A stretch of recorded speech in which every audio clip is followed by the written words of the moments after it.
Selamat datang di Chayat Story. Kisah pemuda yang memiliki keahlian bela diri dan menjadi dokter jenius setelah keluar dari penjara. Sebelum lanjut ke ceritanya, silakan like, share, komen, subscribe dan nyalakan loncengnya untuk pemberitahuan bab selanjutnya. 1. Akhirnya saya bebas juga. Dev menggunakan tenaganya untuk menghirup udara segar dan menghembuskannya kembali di belakang Dev. Ada penjara Sahara, tempat dia terkurung selama 3 tahun, dan hari ini akhirnya masa tahanannya berakhir.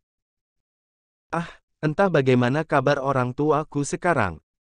Dev menenteng tas kain yang sudah robek dan bergegas menuju jalan pulang ke rumahnya. Selama 3 tahun orang tuanya tidak pernah datang membesuknya sama sekali. Sekarang Dev merasa sangat mengkhawatirkan mereka.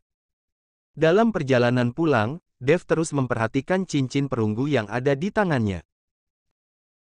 Ukiran naga yang ada di cincin itu terlihat sangat hidup, bahkan di atas kepala naga itu terukir sebuah aksara Mandarin yang berarti perintah.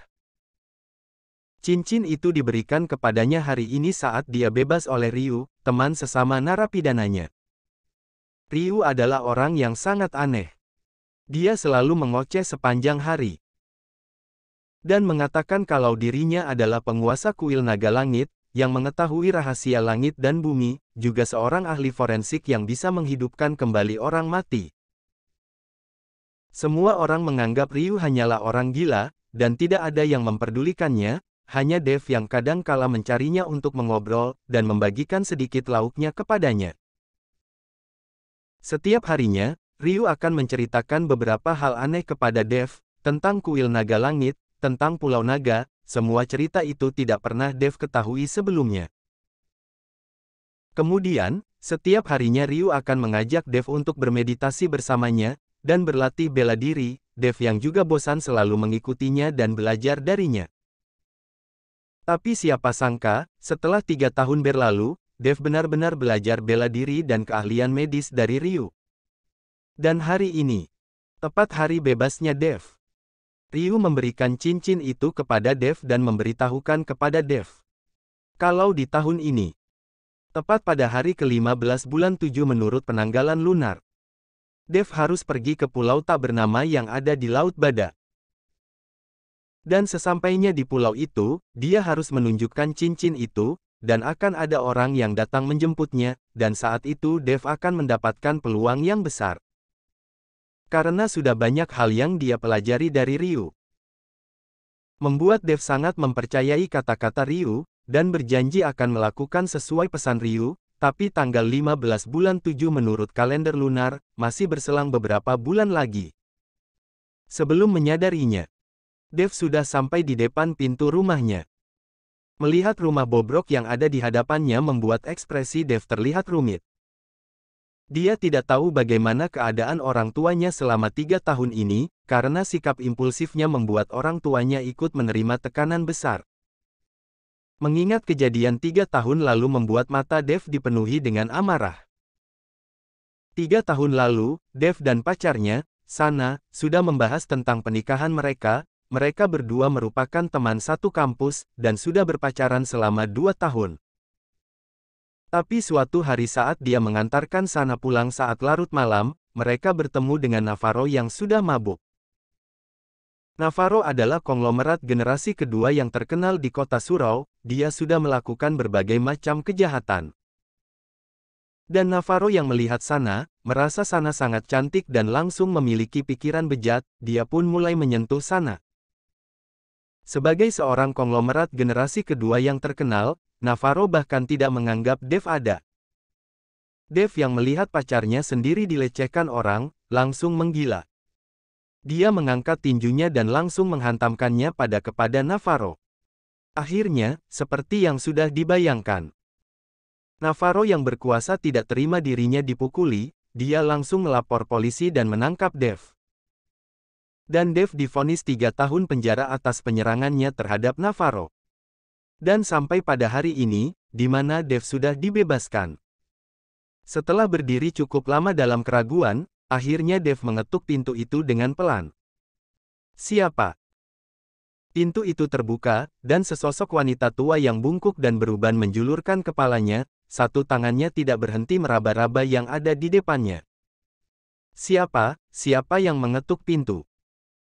Mata wanita tua itu terpejam rapat, jelas-jelas dia tidak bisa melihat, ternyata dia buta. Saat Dev melihat wanita tua yang ada di hadapannya, sekujur tubuhnya membeku, matanya membelakang dan tubuhnya tidak berhenti gemetaran. Dia tidak berani mempercayai, kalau wanita tua yang beruban dan penuh keriput yang ada di hadapannya ini adalah ibu kandungnya sendiri, Celine. Hanya dalam waktu 3 tahun yang singkat, bagaimana ibunya bisa menjadi seperti ini? Ibu, ini saya Dev. Dev melangkah maju dan memapa ibunya, dia berteriak dengan semangat. Dev, benarkah itu kamu? Celine mengulurkan tangannya dan meraba-raba wajah Dev, air matanya tidak terbendung. Ibu, ini saya. Mata Dev memerah. Ibu, apa yang terjadi padamu? Apa yang sebenarnya terjadi? Dev tidak mengerti, saat dia pergi ibunya masih baik-baik saja, kenapa dalam kurun waktu 3 tahun dia berubah menjadi seperti ini? Aduh, kalau diceritakan panjang sekali, ayo masuk dulu. Celine menarik Dev masuk ke dalam rumah. Melihat rumah bobroknya yang hampir tidak berisi apapun, Dev tercengang.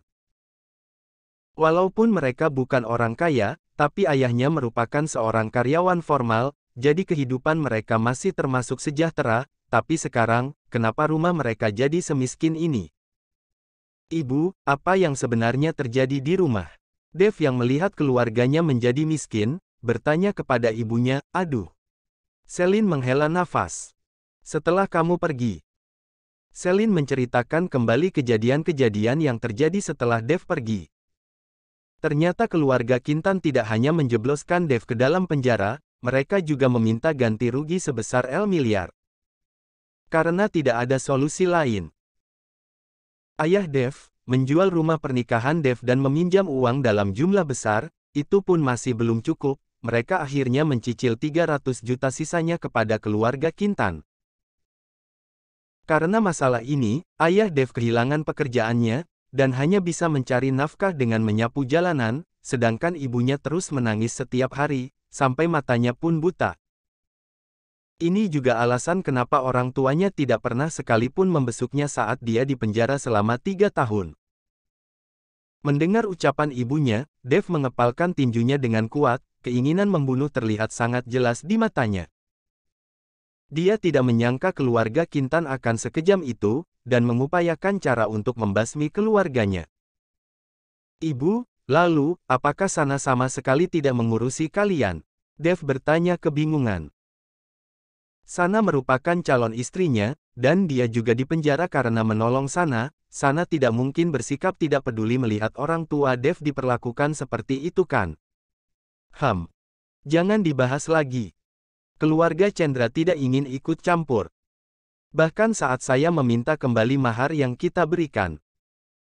Mereka tidak bersedia mengembalikannya, katanya pernikahan ini batal bukan kesalahan dari pihak mereka, tapi karena kamu di penjara, jadi mahar tidak akan dikembalikan. Ayahmu mendatangi mereka untuk berdiskusi, malah dipukuli dan diusir oleh mereka. Hati Celine merasa semakin perih, dan pada akhirnya tidak bisa menahan air matanya. Bab 2. Apakah keluarga Chandra benar-benar seperti itu?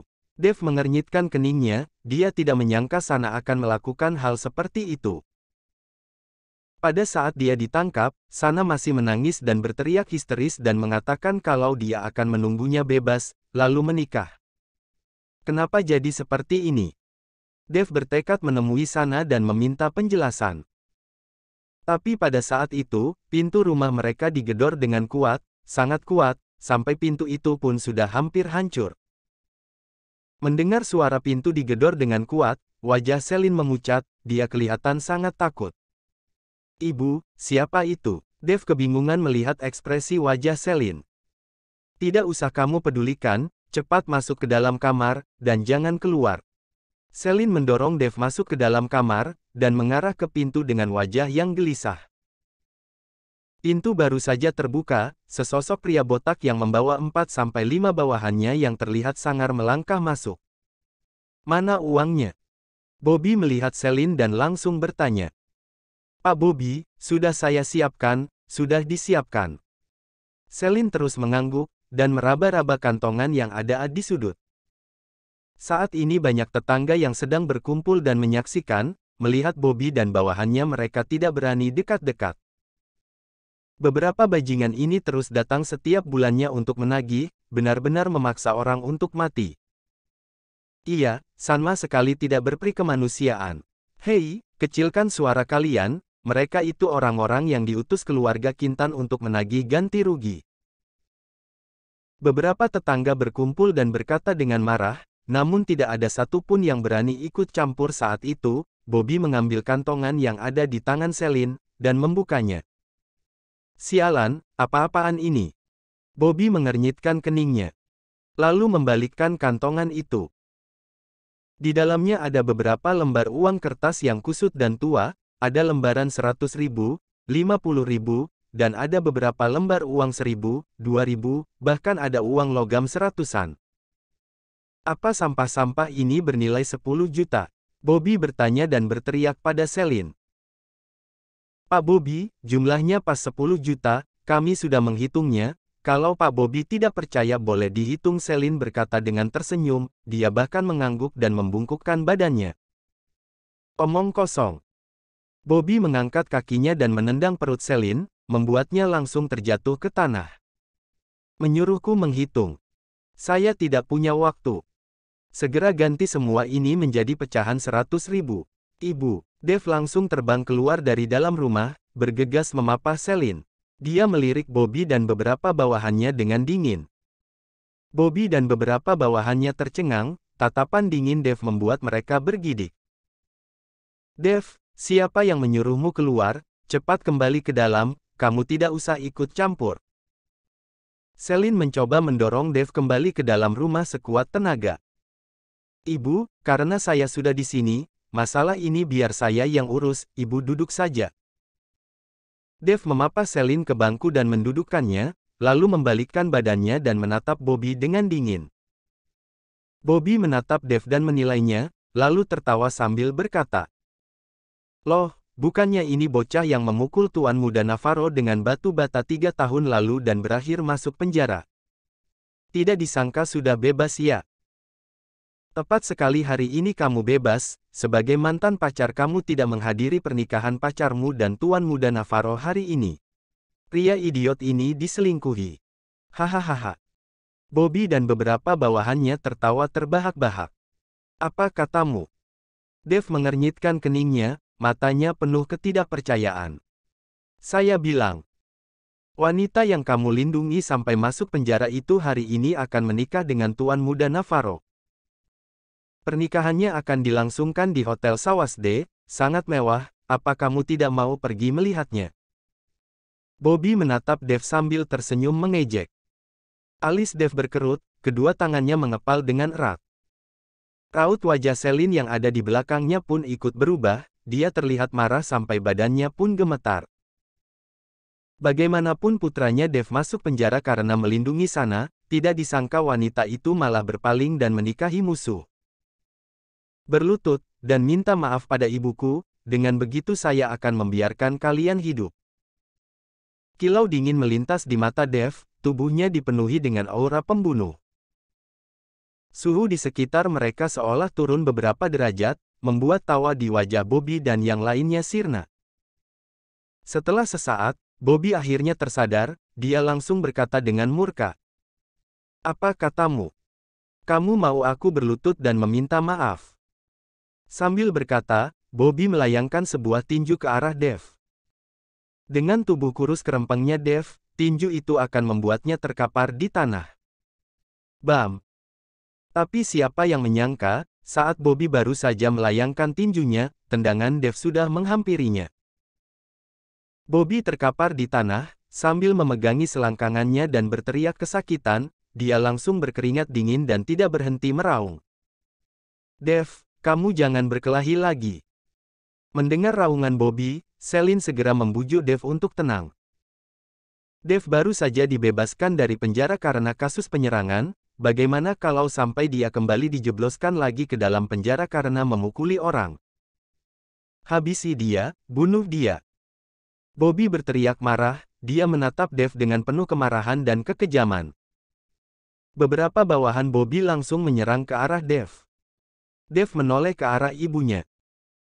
Lalu mengepalkan tangannya dan melemparkan serangannya yang secepat kilat. Seketika para bawahan itu merasa kalau kaki mereka sudah mati rasa, mereka semua tersujud di tanah.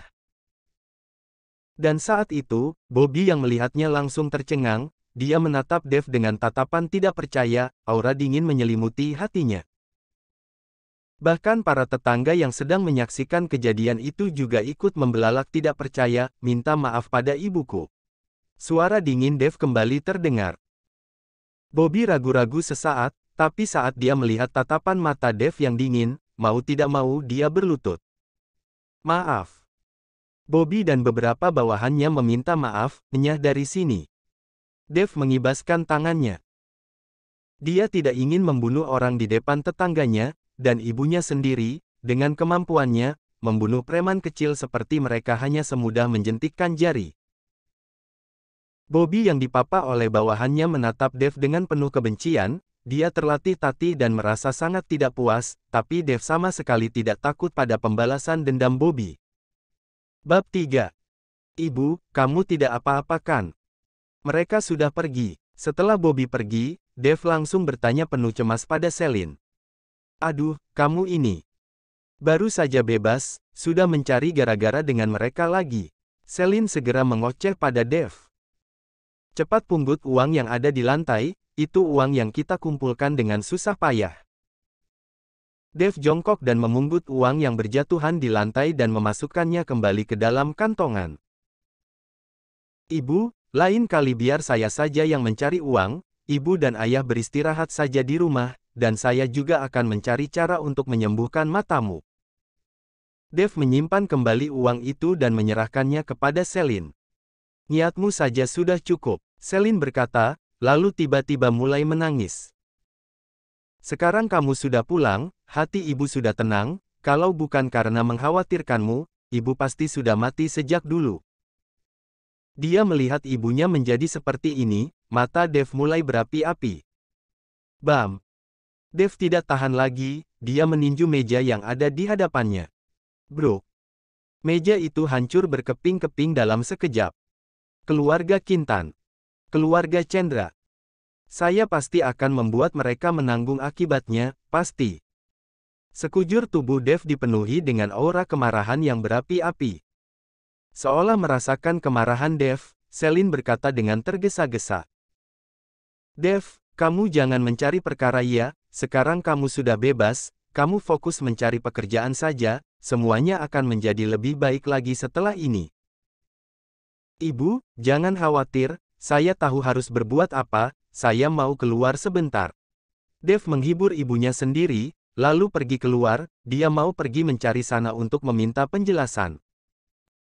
Setelah keluar dari rumah pun aura kemarahan masih melekat di tubuh Dev. Tapi saat Dev hendak menyeberang jalan, tiba-tiba sebuah Porsche merah melaju, kencang, sangat kencang dan langsung menabrak Dev hingga terlempar. Bam! Tubuh Dev bertubrukan dengan aspal, kalau saja dia tidak dilatih oleh Ryu, tabrakan itu pasti sudah mencabut nyawanya. Siapa yang tidak punya mata? Dev yang bawaannya memang sedang marah, menjadi lebih marah lagi karena tertabrak. Bajingan, kamu menyeberang tidak lihat-lihat dulu, tidak punya mata. Tepat saat Dev memaki dan berusaha bangkit berdiri, sebuah suara mendecit terdengar. Seorang gadis terlihat turun dari Porsche itu, dia mengenakan gaun berwarna putih, dan mengenakan sepatu hak tinggi, dia terlihat sangat cantik, dan menatap Dev dengan tatapan kesal. Dev mengernyitkan keningnya, awalnya dia berusaha bangkit berdiri, tapi malah kembali terbaring di tanah. Di antara kita siapa yang tidak punya mata? Jelas-jelas kamu yang menabrakku, kamu terlihat begitu cantik tapi kenapa saat membuka mulutmu malah seperti kotoran busuk? Dev berkata dengan tegas kepada gadis itu.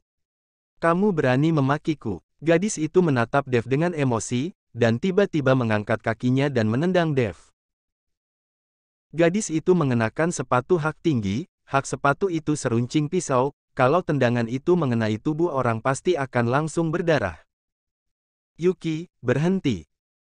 Melihat gadis itu melayangkan tendangannya ke arah Dev, seorang pria parubaya membuka pintu mobil dan turun dari mobil. Pria parubaya itu terlihat acuh tak acuh, terlihat seperti seseorang yang sudah lama memiliki jabatan tinggi. Namun wajah pria itu terlihat sedikit memucat, natasnya terengah-engah, setelah meneriakkan kalimat itu, dia langsung berpegangan pada pintu mobil dan menarik natas dengan susah payah. Ayah, kenapa ayah turun? Setelah melihat pria parubaya itu, gadis itu langsung bergegas menghampirinya dan memapahnya. Ayo cepat kita ke rumah sakit. Jangan menghabiskan waktu lagi. Pria parubaya berkata pada gadis-gadis itu mengangguk, dan kembali ke hadapan Dev, dia mengeluarkan segepok uang dari tasnya dan melemparkannya pada Dev. Di sini ada 10 juta, segera ambil uang itu dan pergi, kami masih ada urusan penting. Dev tidak mengambil uang itu, dia berdiri dan menatap pria parubaya yang berada tidak jauh darinya dan berkata, "Tidak perlu ke rumah sakit, sudah tidak sempat." Selesai berkata, Dev berbalik dan hendak pergi, dia bisa melihat kalau pria parubaya ini sudah sekarat dan tidak akan sempat sampai ke rumah sakit. Berdiri, gadis itu menghalangi jalan Dev dan menatapnya dengan jengkel. Apa maksudmu? Jelaskan maksud dari ucapanmu barusan atau jangan harap bisa pergi dari sini. Di saat itu pria parubaya juga mengernyitkan keningnya dan berjalan beberapa langkah menuju Dev. Ayahmu punya penyakit tersembunyi yang akut. Lukanya ada di paru-paru sebelah kiri. Tidak sampai 5 menit dia akan mengalami kesulitan bernafas dan mati lemas, dalam 5 menit apakah kamu bisa sampai ke rumah sakit? Dev berkata dengan tenang sambil bertanya pada gadis itu. Bicara sembarangan, ayahku itu hanya pilek. Yuki. Pria parubaya itu memanggil anaknya, lalu kembali melangkah beberapa langkah menuju Dev, matanya penuh keterkejutan. Adik, bagaimana kamu bisa mengetahui kalau paru-paru kiriku pernah terluka? Kujelaskan pun kamu tidak akan mengerti, saya ada urusan penting, tidak punya waktu untuk dibuang-buang di sini. Dev berkata lalu berbalik dan hendak pergi. Adik, Huk. Pria parubaya itu memanggil Dev, lalu terbatuk-batuk, ketika dia sedikit stabil, dia langsung melangkah menuju Dev dan menarik lengannya. Adik, kamu bisa mengetahui penyakitku, kamu pasti bisa menyembuhkannya juga, saya berharap adik ini bersedia menyelamatkan nyawaku, berapapun harganya akan kubayar, ini adalah kartu namaku. Pria parubaya itu mengeluarkan selembar kartu nama dan memberikannya kepada Dev. Awalnya Dev tidak ingin menerimanya, dan tidak peduli, tapi saat dia melihat nama yang tertera pada kartu nama itu, dia langsung mengambilnya dan bertanya. Kamu adalah direktur dari perusahaan Tanaka, Juan Tanaka. Tepat sekali, Juan mengangguk. Tiba-tiba Dev menembakkan tangannya ke arah Juan, dua jarinya menitik pada Tiantu, Renhai, dan beberapa titik akupuntur utama lainnya. Kecepatan Dev sangat cepat, sehingga Juan dan Yuki pun belum sempat menyadari. Bab 4. Apa yang kamu lakukan? Yuki bergegas menuju ke arah Juan, tapi pada saat itu Dev sudah selesai. Tapi, Juan yang sudah ditotok oleh Dev merasa jauh lebih baik, nafasnya berangsur-angsur ringan dan wajahnya mulai terlihat segar. Saya hanya mengontrol lukamu untuk sementara, untuk benar-benar pulih akan memerlukan waktu, penyakit tersembunyimu harus disembuhkan perlahan-lahan karena faktor usiamu. Dev berkata dengan datar. Terima kasih, adik, sudah bersedia turun tangan mengobatiku, saya sangat berterima kasih. Juan meraih dan menjabat tangan Dev dengan semangat dan terus berterima kasih kepadanya. Yuki yang melihat wajah ayahnya menjadi lebih segar, dan terlihat lebih sehat dibandingkan sebelumnya juga merasa sangat kaget. Saya menyelamatkanmu karena saya tahu kamu sering berderma, membangun belasan sekolah, karena alasan itu saya harus turun tangan. Dev menyelamatkan Juan karena dia tahu Juan adalah orang yang sangat baik. Kalau hanya seseorang yang dia temui secara kebetulan dan apalagi tidak saling mengenal, Dev belum tentu akan turun tangan dan menyelamatkannya. Apalagi tadi Yuki juga bersikap dan bertutur kata tidak sopan kepadanya, hampir menabraknya hingga mati. Dev bukan Ibu Teresa yang membantu siapa saja. Mendengar itu Juan merasa sedikit canggung. Yang saya lakukan bukan apa-apa. Masih jauh dari kata kebajikan. Adik, kamu sudah menyelamatkan nyawaku, apapun yang kamu inginkan, katakan saja. Sekarang sudah hampir siang, bagaimana kalau saya mengajakmu makan di Hotel Sawasde? Tidak usah, saya masih ada urusan. Dev menggelengkan kepalanya dan menolak, dia harus menemukan Sana dan meminta penjelasannya. Juan merasa aneh melihat Dev yang menolak tawarannya. Sebagai orang terkaya di kota surau, banyak orang yang menginginkan kesempatan untuk mentraktirnya dan makan bersama dengannya, dan semua orang-orang itu juga memiliki kekuasaan. Sekarang, dia berinisiatif mengajak Dev makan, tapi tidak disangka malah ditolak. Ini di luar dugaannya. Adik, bagaimanapun kita harus makan bersama, ini sebagai tanda terima kasihku. Juan menarik lengan Dev dengan erat. Dev menyadari kalau Juan sangat ingin mentraktirnya karena ingin mengetahui tentang pengobatan selanjutnya, tapi dia juga tahu kalau Juan juga berniat baik dan tulus. Dev akhirnya mengangguk. Begini saja, saya akan mengurus urusanku dulu, baru menemuimu di Hotel Sawasde. Setelah Dev berkata seperti itu, Juan baru melepaskan genggamannya. Baik, janji ya, kalau sudah sampai, telepon saja saya. Dev mengangguk, lalu bergegas pergi menuju kediaman keluarga Chandra. Di mana Sana? Saya mau menemuinya. Di sebuah villa yang sedikit tua, Dev sedang berbicara dengan wanita parubaya yang ada di depannya. Wanita parubaya ini adalah ibunya Sana, Yasmin. Dulu Dev tidak akan berani berbicara dengan nada seperti itu pada Yasmin. Tapi sekarang, setelah dia mendengar cerita ibunya, Dev menjadi sangat marah. Tidak langsung menghabisi mereka saja sudah bagus. Yasmin mengenakan gaun, dia terlihat sombong dan kedua tangannya dilipat di depan dadanya. Dia menatap Dev dengan jijik dan berkata, "Cepat enyah dari sini, hari ini putriku akan menikah, kamu seorang narapidana akan membawa sial." Menikah. Dev mengernyitkan keningnya, ternyata apa yang dikatakan Bobby itu benar. Di mana Sana? Dia menikah dengan siapa? Suruh dia keluar dan jelaskan padaku. Dev memasang wajah dingin dan langsung menerobos ke dalam villa. Aduh, dasar sinting, bagaimana bisa menerobos rumah orang begitu saja? Yasmin menarik Dev dengan sekuat tenaga. Tapi kekuatannya tidak sebanding dengan Dev. Dia malah terseret ke dalam villa bersama dengan Dev. Melihat Dev yang menerobos masuk, seorang wanita yang mengenakan baju pengantin bergegas menghampirinya dengan wajah marah. Melihat wanita itu, Dev langsung menghentikan langkahnya. Sana, apa yang sebenarnya terjadi? Apa yang terjadi? Jelaskan padaku. Dev menatap Sana dengan amarah dan bertanya padanya. Dev, pergilah, jangan cari saya lagi, saya sudah membuat keputusan untuk menikah dengan Navarro. Sana berkata dengan wajah tak berekspresi pada Dev. Dev menyipitkan matanya. Dia mengepalkan tangannya dengan erat, meskipun dia sudah mengetahuinya sudah dibel idak sebelumnya, tapi mendengar langsung dari mulut Sana membuat hatinya seperti dihantam dengan keras. Tanda terima dia dijebloskan ke penjara oleh Navarro, dan sekarang pacarnya sendiri malah mau menikah dengan Navarro. Sungguh ironis. Tiba-tiba Dev tertawa pahit, dia merasa dirinya sangat naif. Ini adalah keinginanmu. Dev menatap Sana, kemarahan di wajahnya sirna, dan kepalan tangannya sudah direnggangkan. Benar. Sana mengangguk. Saya ingin hidup sebagai orang kaya, dan kamu tidak bisa memberikan itu kepadaku. Lalu sekarang kamu juga mantan narapidana, meskipun sudah bebas, kamu belum tentu bisa menafkahi dirimu sendiri, bagaimana kamu bisa menafkahiku?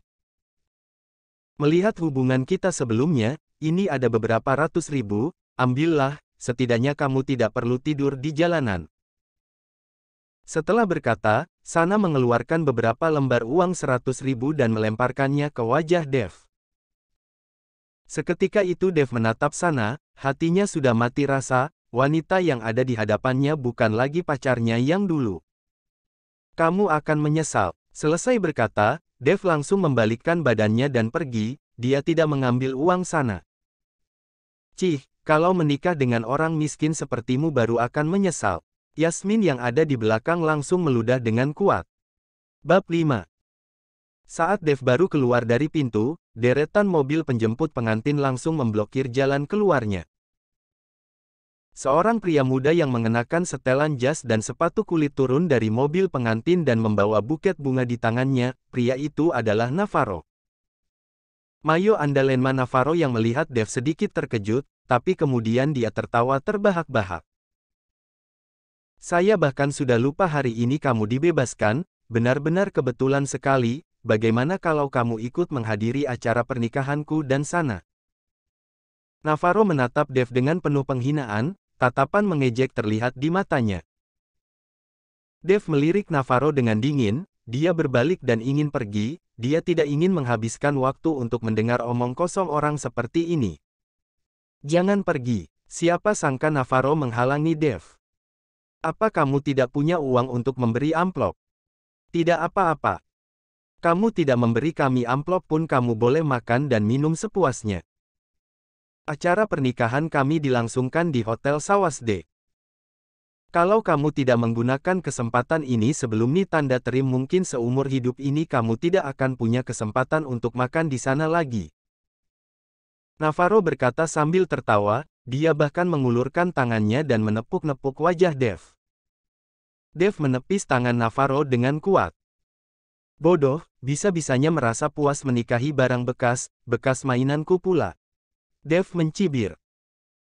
Walaupun Dev tidak pernah menyentuh Sana, bahkan bergandeng tangan saja tidak pernah, tapi dia sengaja mengatakan hal itu agar membuat Navarro merasa jijik sekalian menjatuhkan Sana. Breng yang penanjen CB Navarro yang mendengar itu langsung terkejut dan menatap ke arah Sana. Sana pernah berkata padanya kalau dia dan Dev bahkan tidak pernah berpegangan tangan, lalu apa maksud dari ucapan Dev? Sana yang melihat Navarro berjalan ke arahnya langsung panik, dia berteriak pada Dev. Dev, bicara apa kamu? Siapa yang kamu maksud mainan bekasmu? Dengan sifat sok sucimu itu, saya bahkan enggan memegang tanganmu. Yasmin juga panik, dia langsung memaki Dev. Dev, jangan berkata sembarangan karena kamu tidak bisa mendapatkan Sana, dengan sifat sok sucimu mana mungkin putriku disentuh olehmu. Navarro, jangan percaya pada omong kosongnya. Dia hanya sedang mencoba membuatmu jijik. Bareng yang perjanjian CB Yasmin langsung menjelaskan pada Navarro. Dia dengan susah payah mendapatkan seorang menantu emas, tidak boleh sampai perkataan Dev merusak semuanya.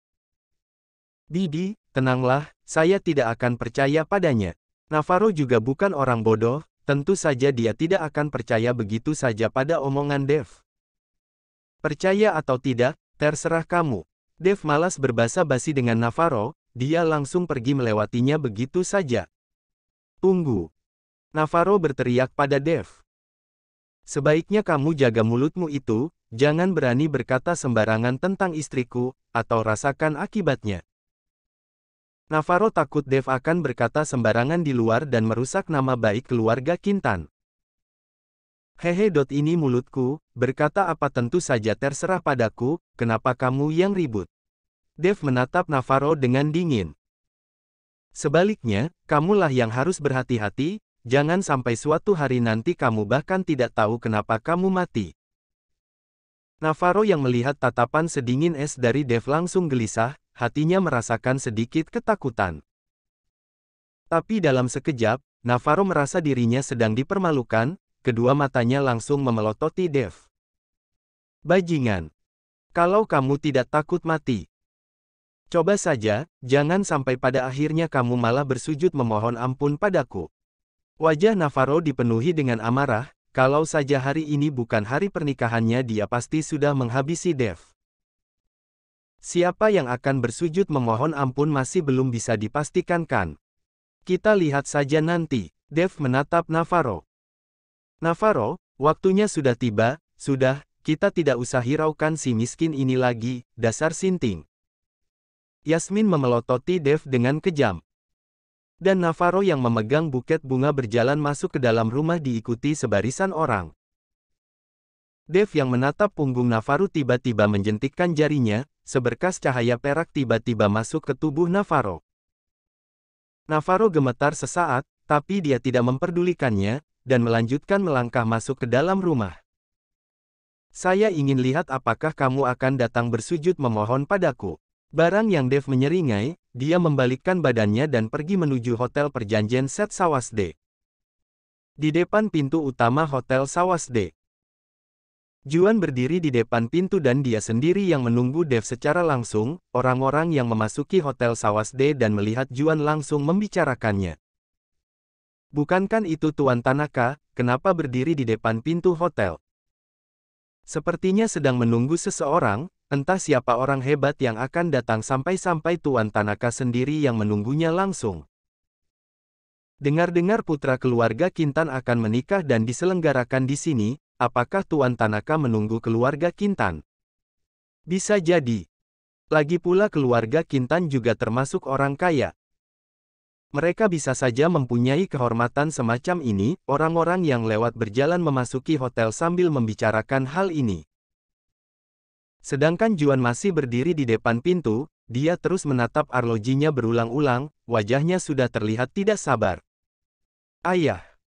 Saya rasa bocah itu hanya omong kosong. Dia berkata kalau paru-paru kirimu terluka. Dan akan membahayakan nyawamu. Jelas-jelas itu hanya omong kosong kan? Kamu itu hanya batuk pilek. Paling-paling hanya radang paru-paru. Sudahlah jangan ditunggu lagi, saya temani menunggunya langsung dengar-dengar putra keluarga Kintan akan menikah dan diselenggarakan di sini, apakah Tuan Tanaka menunggu keluarga Kintan? Bisa jadi, lagi pula keluarga Kintan juga termasuk orang kaya, mereka bisa saja mempunyai kehormatan semacam ini. Orang-orang yang lewat berjalan memasuki hotel sambil membicarakan hal ini. Sedangkan Juan masih berdiri di depan pintu, dia terus menatap arlojinya berulang-ulang, wajahnya sudah terlihat tidak sabar. Ayah, saya rasa bocah itu hanya omong kosong. Dia berkata kalau paru-paru kirimu terluka. Dan akan membahayakan nyawamu. Jelas-jelas itu hanya omong kosong kan? Kamu itu hanya batuk pilek, paling-paling hanya radang paru-paru. Sudahlah jangan ditunggu lagi, saya temani kamu ke rumah sakit saja yuk. Yuki terus berusaha membujuk Juan. Juan sudah menunggu hampir setengah jam di sini. Tapi Dev masih belum kelihatan. Yuki merasa Dev hanya omong kosong, dan Juan pun tidak pernah menceritakan tentang luka di paru-paru kirinya pada mereka, dan sebelumnya hal seperti ini tidak pernah terjadi. Yuki, kamu tidak mengerti hal ini. Lukaku ini bahkan rumah sakit pun tidak bisa menanganinya. Penyakit tersembunyiku ini sudah ada hampir 20 tahun lebih, dan saya tidak pernah menceritakannya kepada kalian karena takut kalian akan khawatir. Juan menghela nafas, wajahnya tampak serius. Yuki yang mendengarnya langsung tercengang, dia segera menarik tangan ayahnya. Ayah, ini, apa yang terjadi sebenarnya? Kamu jangan menakutiku. Jangan menakutiku. Saya sudah menelpon Dr. Harrison, dia akan segera kemari. Yuki panik. Di saat dia masih sangat kecil dia sudah tidak pernah bertemu dengan ibunya. Dia dibesarkan langsung oleh ayahnya, Juan, mereka saling bergantung satu sama lain, kalau Juan sampai kenapa-kenapa, maka Yuki pun tidak tahu harus bagaimana melanjutkan hidupnya. Terlalu panjang untuk diceritakan. Kalau ada waktu ayah akan menceritakan pelan-pelan padamu. Selesai berkata, Juan kembali melirik arloji di tangannya, dan celingak-celinguk menatap sekitarnya.